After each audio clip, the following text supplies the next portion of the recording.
Now we get Team B pula to do the first session of enlightenment.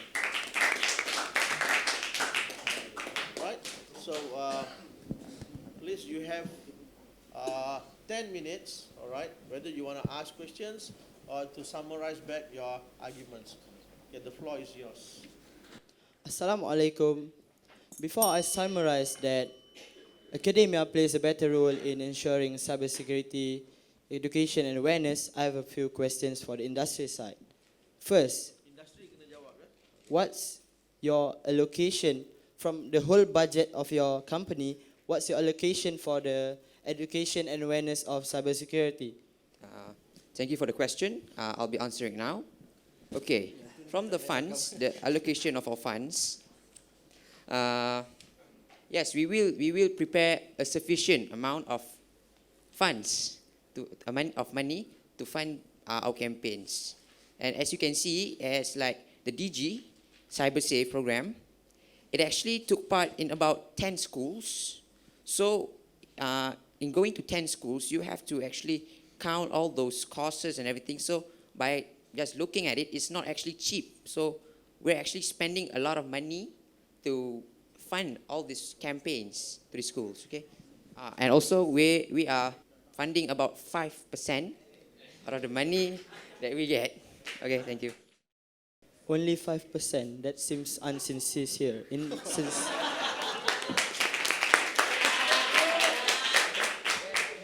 You didn't give us any statistics of what happened when you did that campaign.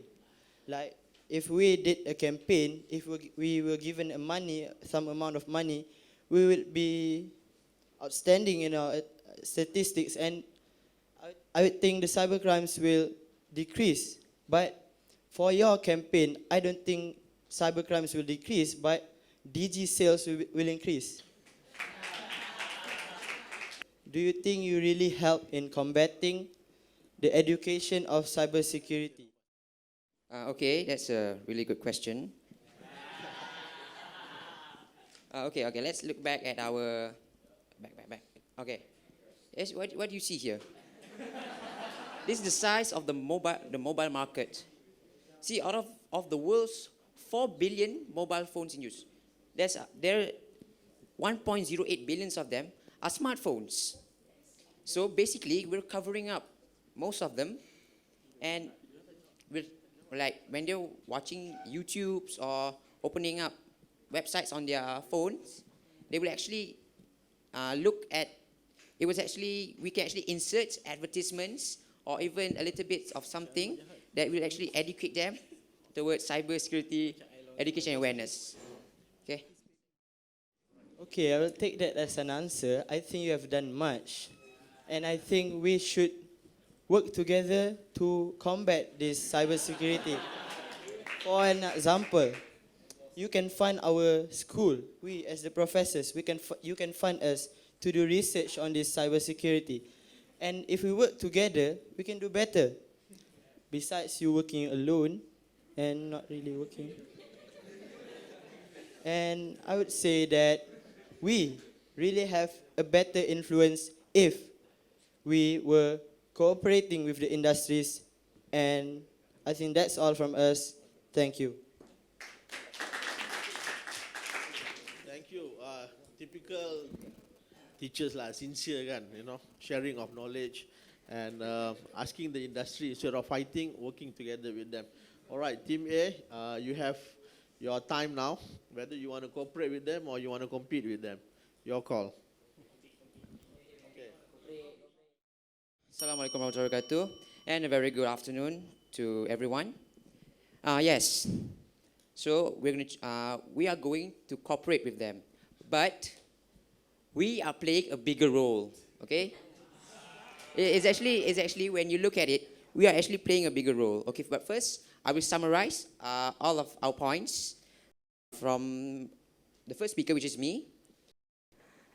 Okay, first I stated that by taking the people rely on our products. Okay, so people nowadays, they use smartphones, they use internet, they use it because they want to stay connected, they want to find information. So by that, they are making this a personal belongings. So by this step, we're taking advantage of the relationship between the product and the users, the students. And this is actually an easier medium than actually going to school or actually attending a campaign. Okay, moving on to the next point, which is financial strength. We are capable. We are financially strong and capable. So we can actually fund them, and yes, in return, we get their cooperation to actually do research for us. And moving on to my third point, which is incentives, motivation and commitments. And of course, my last point, which is research and developments. Research and developments. We're developing new methods which increases the effectiveness of the education. All right, now I would like to point out my questions towards the academia. All right, now this is regarding their first point. Regarding the first point, which is making a syllabus. All right, making a syllabus is basically making a textbook. So we ask you, do you have any funds or money to actually make a new syllabus? Like, yeah, of course, you're going to need funds, you're going to need facilities, infrastructures for this research and to create syllabus. So basically, you're going to be depending on us also a lot. Okay? Like I said, we must rely on each other. So, if there were no academicians, there were no Steve Jobs. There will be no modern technologies. So, if you don't fund us, there will be no DG, there will be no industry. So, your funds will really help us, and it will help you back. Thank you. We can make our own efforts, but your efforts need money. You need money to actually for your efforts. Okay. All right. Now this is okay. That was actually a good answer. It's okay. Now this is for your second point, which is teaching and giving them gadgets. Okay. Don't you think that by giving them gadgets, you're not actually educating them? You're actually giving them access towards the cyber world. But how do you ensure the education? Plus, it will make them more vulnerable to the cyber crimes. The gadgets are from the industries. So if we say we want the gadgets, you will give it to us for free.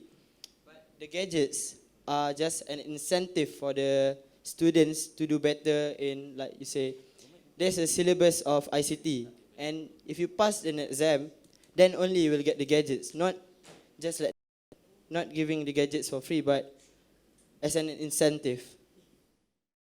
Okay, first of all, I would like to state first that you're actually asking from the government, not from the industry, for those gadgets. So you can't put the blame on us if they misuse those things, because we're not actually directly giving those gadgets to them. We're not directly giving the gadgets to them. You are giving it. My next question. All right. So you're actually focusing on students, but you're focusing on students. But the real point is the whole society. The whole society is what matters the most. What's the point of actually focusing on students if you're actually neglecting? You're actually avoiding. You're not giving the parents anything. You're not giving the old people any education, like how to actually use how to use cyber world properly. So, yeah, that's basically, we play a bigger role because we actually focus on the whole society. But the academia is still focusing on the students. All right, students, they are very young. How do you ensure the education will be understood, the education that you provide them will be understood and applied by them when they are entering the cyber world? There are levels of syllabus. For the lower class students, they will have a lower syllabus, which only tells them about the basics. But on the higher level education, it will be on a higher ground of technologies or such. Okay, this will really be my last question. Okay. All right. So that's the education today. But some people don't actually apply the education they get. Some students play truants. Some do things that are really horrible. So how do you ensure the effectiveness of it? I'm not going to answer that question. Okay, that is all for now, and thank you.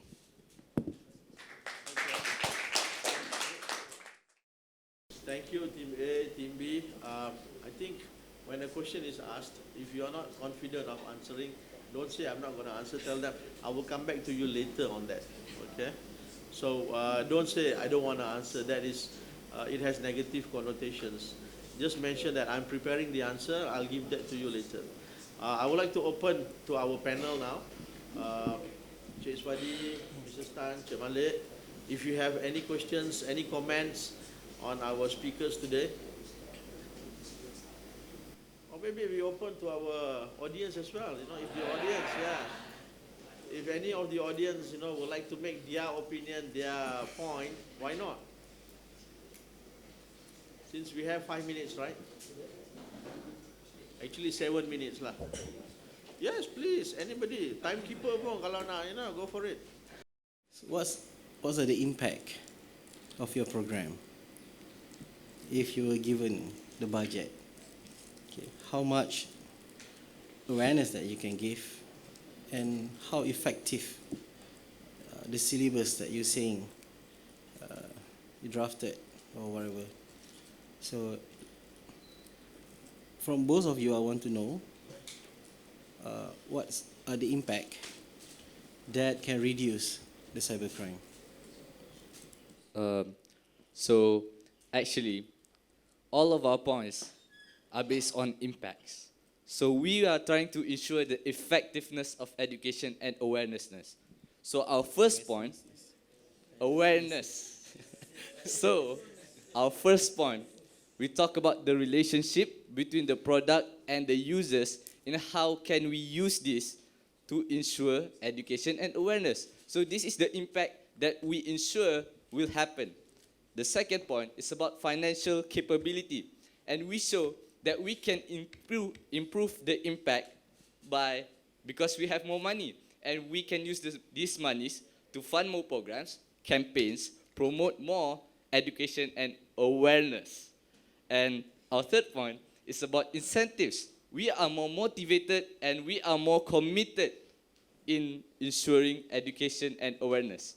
And finally, we showed to you that we have research and development, we have infrastructures, we have facilities, and if funds are given to us, we can improve the impact of education and awareness.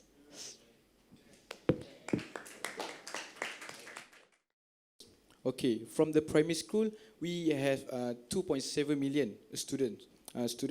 At the secondary school, 2.3 million for the primary school. So that we 2.7 plus 2.37, that 5 million, we can encourage them to decrease the number of the cybercrime. So that because the ICT lesson is really to be seen that as the central to the all learning process. Thank you. In my observation, I can see that the both of you are targeting two different audience or two different group of people, right? The academia, you stress more on the students from the very grassroots level to the higher education level, and you guys are more focusing on those who are after the education level, and working people that can afford to have gadget and devices. So my question, Okay, how do you tackle the other groups of your target group? So like for academia, how do you tackle the people that are working level? And for the industry, how do you tackle the student then? Thank you. When the students are educated in school levels, I'm sure they will share their experience at school with their parents. And for that, I think their parents who don't know about whatever their child is learning will eventually know about this cybersecurity, and it can be expanded to the knowledge of cybersecurity will be expanded to more people. Okay, based on our presentation, we were actually focusing on the whole society, not actually the ones after the education. It was actually people who are still in schools or anything. We are also targeting them, like how I showed about DG CyberSafe. Those campaigns and programs were actually made in schools. Like there were over 10 schools made around Malaysia, and yes, that's how we focus on the students, the ones in they are still after they are going after the education. Since the statistics shows the cybercrime, the threat is increasing year by year, it is all known because of the internet. My simple question, should we turn off internet? Your view. I don't think we need to turn off the internet and pull off the plug, because if we cooperated with the industry and other organizations, I think we can combat the cyber crimes and deter the problem from happening. So that's our conclusion. So don't pull off the plug. Well, the answer is no. Because cyber crime is easily combated by education and awareness. If the government put their trust on us, we can do more research and develop more ways to combat the cybercrime. Thank you. Okay, I think we heard a lot, both Team A from the industry side, Team B from our lecturers and professors with their sincere and honest intentions, but sometimes no answers. Okay. Yes, Cikgu. Okay. I think what we're going to do now, we're going to wrap it up. Okay. The panel of judges need a couple of minutes, I think around 10 to 15 minutes to do their mathematics. And we shall adjourn now and meet back in 10 minutes time. All right, guys.